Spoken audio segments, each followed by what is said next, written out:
主與你們同在。恭讀聖若望所載的福音。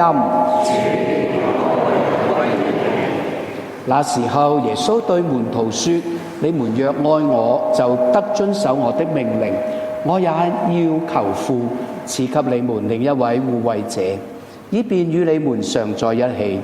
他就是世界無法領受的真理之神，因世界看不見他，也不認識他。你們卻要認識他，因為他與你們常在一起，且在你們之內。我不會留下你們做孤兒，我會回到你們身旁。不久以後，世界就看不到我，你們卻看見我。因為我活着，在那一天，你們會承認我在我父內，而你們在我內，我也在你們內。誰若接受了我的命令而付諸實行，他就是愛我的人。凡愛我的，我父必愛他，我也要愛他，並將我自己顯示給他。上主的話。清楚。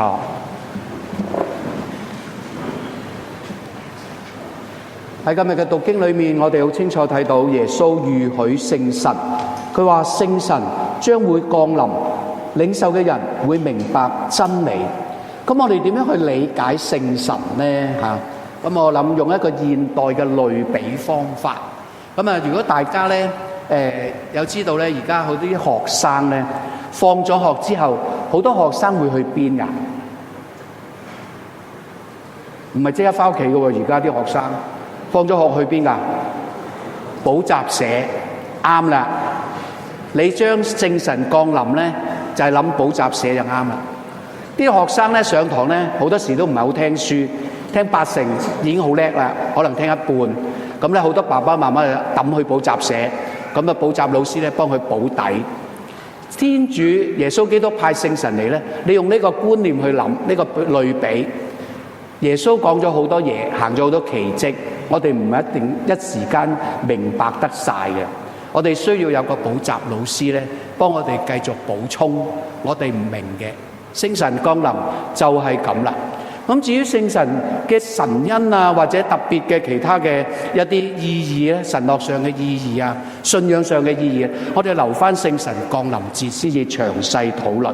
因為今日咧，我哋要討論嘅係耶穌話邊個愛我，我會住喺佢內。天主聖三又會住喺佢內。我哋諗下，無限嘅天主居住喺有限嘅人之內，係一個難以想像嘅奇蹟嚟嘅。天主居住喺我哋心中嘅呢一個行動咧，我哋叫做咩啊？好似一陣間咧，我哋英文彌撒咧有10幾個小朋友初領聖體。咁我琴日同佢哋辦告解，講領聖體之前嘅道理，提佢哋耶穌嚟到你心中啊，住喺你心裏面啊。咁呢個行動，天主住喺我哋人心中，呢個行動叫做咩啊？天主屈就啊，係咪啊？即係佢屈就啊，住喺我哋嗰度咁細、咁卑劣嘅心靈中啊。而我哋遇上天主咧，我哋就稱之為高攀啊！真係高攀唔起啊！天主你咁偉大，係咪啊？天主就屈就，我哋就高攀嚇。耶穌今日就講呢樣嘢，邊個愛我，我同我嘅父同埋聖神會住喺佢內，佢亦住在我哋之內。天主，我可以講話咧，天主真係愛人在萬有之上。我哋成日聽愛天主在萬有之上。喺我哋未愛天主在萬有之上，你留意天主已經愛人在萬有之上，因為佢不惜為人，連自己最痛錫嘅兒子都可以犧牲。邊一個人肯捨得將自己嘅兒子犧牲為人或者為天主？人愛天主有乜嘢可以做呢？既然天主俾咗個仔我哋點樣回應天主、回愛天主呢？今日耶穌喺福音中講得好清楚，接受我命令而遵守嘅就係愛我嘅人。咁所以我哋會問，乜嘢係耶穌嘅命令啊？耶穌嘅命令點樣揾到啊？耶穌嘅命令嘅內容係啲乜嘢啊？神父認為咧，有3個好重要嘅重點，可以讓我哋明白耶穌嘅命令、天主嘅命令，同埋亦都揾得到喺邊度揾到呢個命令，然後實踐。當你越實踐，耶穌就越愛你。第一個，你嘅身份同角色係天主嘅命令，係天主嘅旨意。第二，每一個人都有一個特別嘅使命，天主俾咗每一個人一個特別嘅使命去完成嘅。第三，我哋作為基督徒嘅本分，我哋逐點嚟到去理解。第一，我哋每一個人嘅角色同埋身份都係好獨特，喺世界上冇另外一個人係重複嘅，冇人係 repeat 嘅。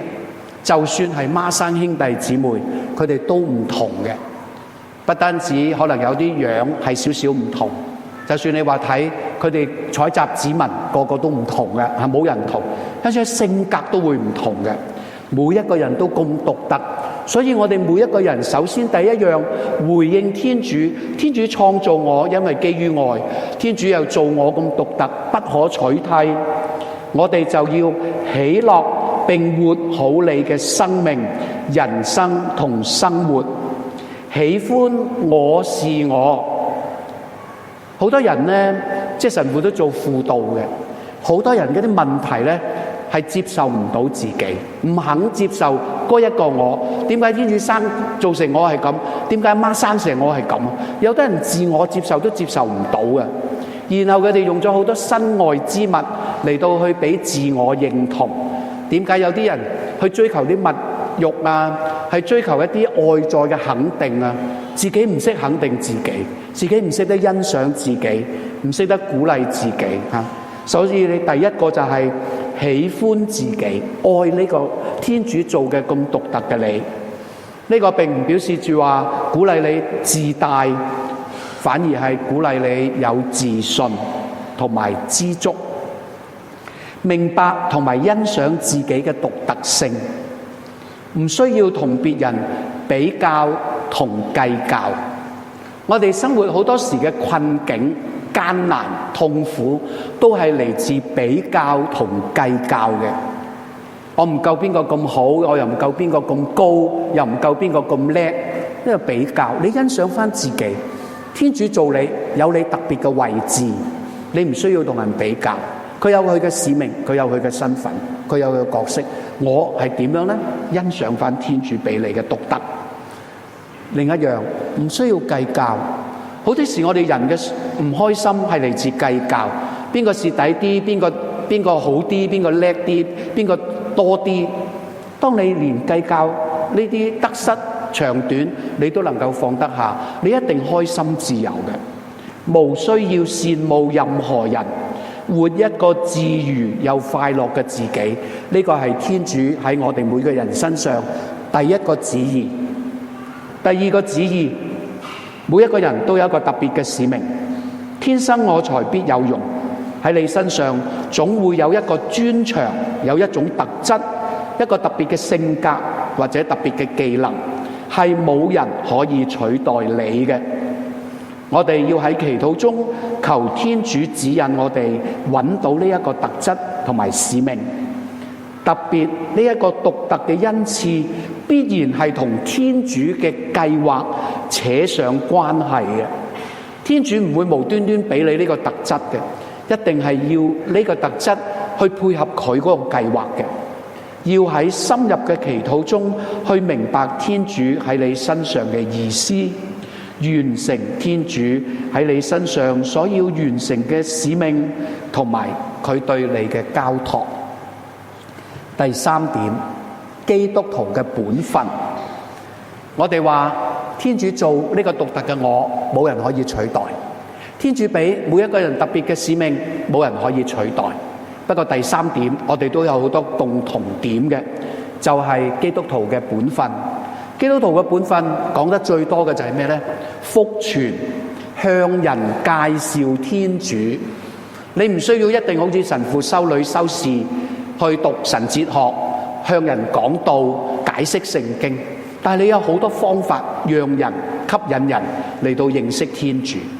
好似我哋已經領咗洗一批教友啦，而家又開始招新嘅慕道者啦。你可以去介紹啲人嚟聖堂參與慕道班，向人介紹天主。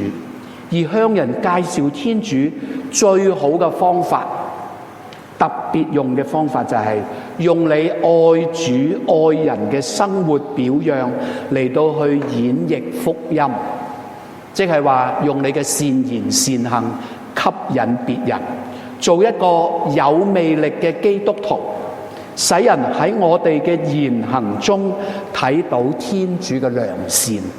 呢個係所有已經領咗洗嘅兄弟姊妹有嘅使命。其次，同人分享你同天主嘅友情、親情以至愛情。呢一份同天主嘅友情、親情、愛情係祈禱同埋靈修生活嘅結果嚟嘅。如果你冇祈禱生活，你冇靈修生活，冇時常去尋求上主同天主相處，必然唔會出到呢啲善言善行嘅果實。所以點解堂區不時推動好多嘅靈修培育，係希望俾到大家有一個自我靈修嘅一啲方法，唔需要時時黐住喺個聖堂，你自己喺屋企都可以行你自己嘅靈修生活。但我哋需要有啲方法，有啲技術，有啲技巧。